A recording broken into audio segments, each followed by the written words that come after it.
Imagine, if you will, a world where Apple and Google come together and make Gapple, okay? And they invented a little microchip that gets inserted directly into your brain.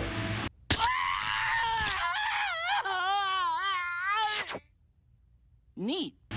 And from there, you're instantly connected to an even bigger internet. The internet 2. The interweb. You're now interwoven into this massive network of everyone who has this chip. As populations rise, governments become powerless to these major corporations. And as these corporations grew, they began hiring private mercenaries and soldiers to protect their own assets, as well as special agents to spy on other companies. In Syndicate, you take on the role of Miles Cielo, an agent for Eurocorp, the results of the world's largest company merger, and the creator of the DART chip system, the technology that kind of put the world in this whole fucking mess.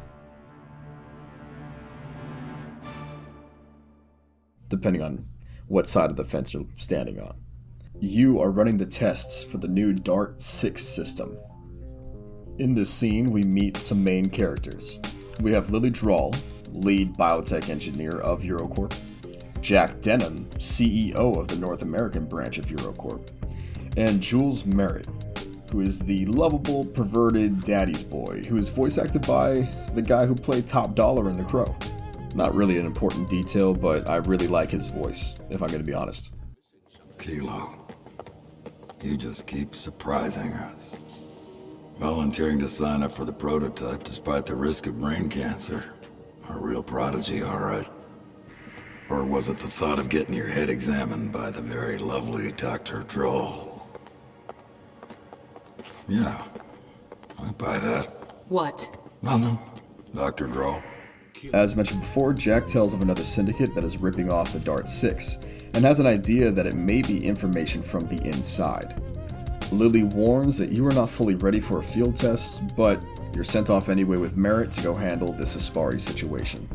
Before the next mission starts, I guess we're to assume that Cielo goes into this mental meditative state where his chip goes through some sort of update. And basically, it shows you how to perform various new abilities using the DART 6. The DART 6 itself, aside from slowing down time, revealing enemy position through walls, and giving data on various everyday objects, also allows you the ability to backfire enemy weapons if they have a microchip in them. You can convince enemies to kill themselves and possibly someone around them. Or you can convince enemies to kill themselves and possibly someone around them. Each of these skills is taught to you through this meditative state, but the last two really do feel like they're stopping progress of the game. But it only happens 3 times. These abilities themselves can be handy, but 2 of them are basically the same thing, except one of them does kind of cause more of a distraction.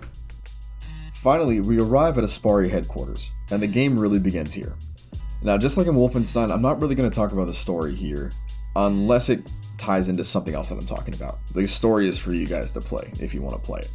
So first off, let's talk about the graphics. They're a little inconsistent in this game, to be completely honest. Sometimes you walk into an area and it's just fucking beautiful, you know, like this game really does a good job at capturing this cyberpunk style future. But other times you'll notice certain things like NPCs, like the enemies just being really low texture, or the gun sometimes being a little low resolution. It's a little spotty here and there. A lot of the times it's stuff that's just too quick to notice, but when you do notice it, you notice it. One thing I gotta say, I do enjoy a nice, like, lens flare bloom, but sometimes in this game, it can be blinding. Like, I don't know if you just have, like, the world's most polished visor, or if something's wrong with the DART 6, but sometimes it's just really hard to see. Almost like maybe the DART 6 wasn't ready to go out after all.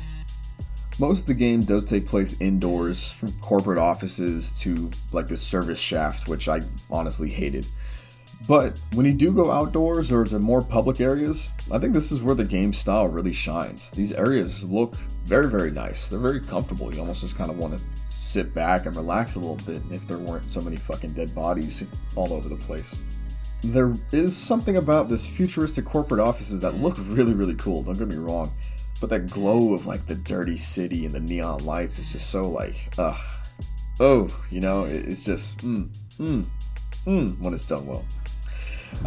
Oh god, Sparta, what are you doing? The levels are all linear, which is not a bad thing. Throughout the map, you can find various world-building collectibles, like personnel logs, data transfers, and like hidden propaganda. The personnel logs and the data transfers do a really good job at setting up the world that you're in. There's a lot of information you can learn on the people that you're working with. I mean, there's a reason why I called Merritt a daddy's boy. So moving on with the gameplay, let's talk a little bit more about what you'll be doing most of the time in this game, which is shooting people.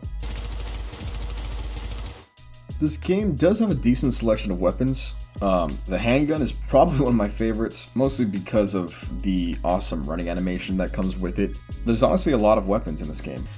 Later on in the game, you end up going into like the slums area, the poor forgotten area, and the weapons that you're using are not futuristic in the slightest. They feel just like regular standard people weapons, you know? And that's kind of nice. I do like the inclusion of just like level specific weapons, especially, you know, being downtown, being that it's so poor, they wouldn't have super high tech stuff.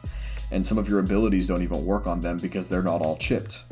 But anyway, I'm not going to go into details about every single weapon like I did in Wolfenstein. There's a lot to go through, they all kill people, and they all basically just shoot bullets. So, essentially, that's how those weapons work. Now, one thing, as I said in the Wolfenstein review, how the guns feel is one thing, but how enemies react to getting shot to you is another. And this is somewhat of an area that I have a problem with this game. Enemies here feel a little spongy and hollow at times. It feels like each enemy just takes just one more bullet than it really should. Countless times I catch myself unloading on an enemy and then hitting the reload button only to realize that he's still just like staggering from my, oh my god, I just got shot 4 fucking times, oh well, you know, animation. I'm assuming they probably just put like a moment of invulnerability on the enemies while they're doing this animation, so, you know, I get that. And I can convince myself that this is the future and these people are wearing armor, so that's why it takes so many bullets, blah blah blah. But even when you go down to the, you know, slum area where the people are forgotten, they don't have chips, they don't have armor, I shoot a guy twice in the head and he's only wearing a beanie. So the enemies do feel a little spongy, and that does kind of make things feel a little off. It's also a little inconsistent. Some enemies take 2 bullets, other enemies take 2 fucking magazines. And finally, on one of my favorite topics, the blood. The blood in this game isn't bad. It's very light, little spatters here and there, and I think that's perfectly okay. Too much blood to me is very annoying, and too little blood is also somewhat annoying. And this game, again, with the blood is very inconsistent. When there is a blood decal, it looks fine. It's small, usually lands right behind the body. It looks okay. But that's not always the case. It's, like I said, inconsistent. Most times it's there, sometimes it's not. There is an entrance wound, sometimes there is, sometimes there isn't. There is a gore system implemented as well, and sometimes it's detailed, most times it's not. You can blow off people's arms and legs, however, the severed limbs are nowhere to be found. They're usually just expected to be blown into bits. The weird thing is the suicide ability has the enemy pull out a grenade and detonate it in his hand close to his head. Most times, he still has a hand and he still has a head. However, using the minigun or hacking a turret will pretty much 100% guarantee that the enemy is going to get cut in half entirely. Plus the blood particle effect that comes out of the severed limb doesn't really look that great.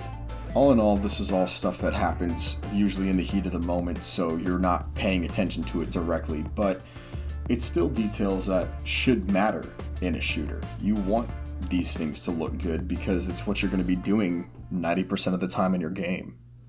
Finally, you do have a skill tree, but the game doesn't give you enough points to get all the skills. So you can kind of work things out the way that you want and change the way that you feel like playing. Certain upgrades will eventually give you a shield or just boost the way that you get health back.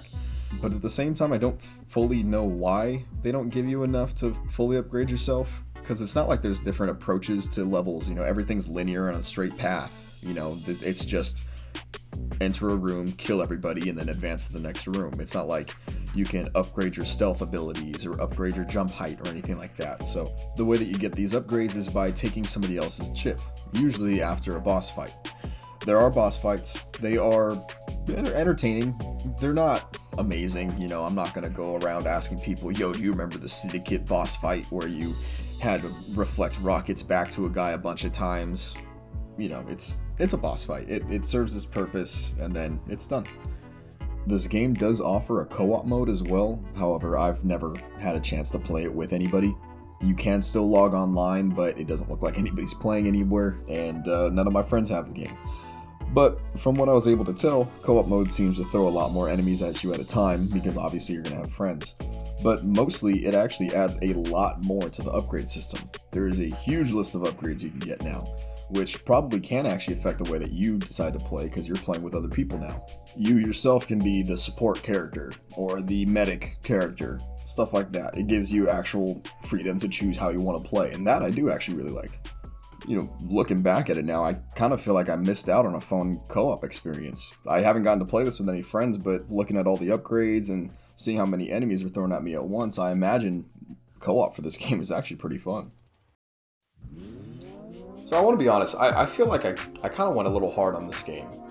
I really, really did enjoy playing this. I did. I know I complained a lot about little inconsistencies that happened in this game, and honestly, it's just because they kind of just upset me, really. Because this game, otherwise, when it's good, it's good. The action is fun. It's as fast-paced as I really feel like it needs to be.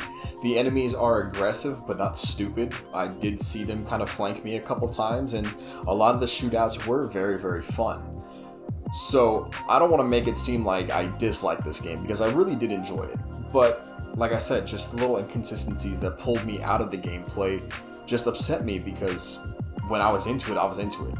I have to say, this is a good game, and I know it's a little older and not necessarily unknown. It is a reboot in the sense of some original series that I actually know nothing about, so I'm probably going to check into that original series. But I did enjoy this game. I wish I got to play the co-op when people were playing it. I can maybe see if I can still find some friends to do it. But I enjoyed it, and I'm probably going to go back and play some more again. Maybe just do the co-op by myself, because I like shooting the people. But anyway, thanks for sticking around. This has been another ChaseOff's. I am Chase. Thanks for listening to me go off on Syndicate from 2012. I've been Chase. I'm off.